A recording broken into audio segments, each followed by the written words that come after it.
Welcome to Burlap Teachers. Enjoy the video. In this video, I will explain how to use your Dewalt Jump Starter 1600. First, let's cover some essential safety and preparation steps. Always ensure your jump starter is fully charged, which typically takes several hours. For your safety, wear protective eyewear and gloves.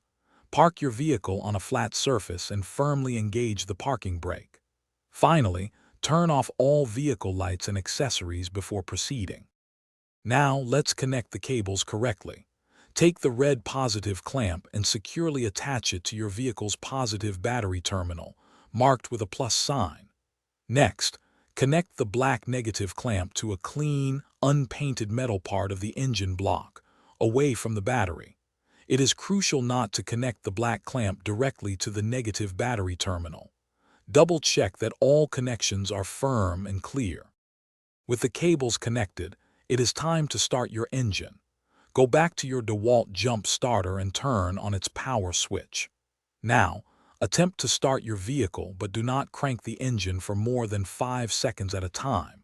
If the engine does not start immediately, wait at least 3 minutes before trying again.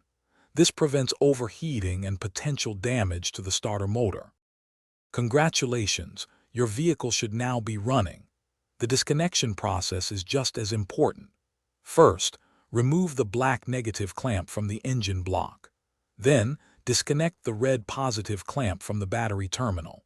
Remember to recharge your Dewalt Jump Starter promptly after every use to ensure it is ready for next time. Store it in a cool, dry location, away from direct sunlight. Thanks for watching. Consider subscribing if this video helped you.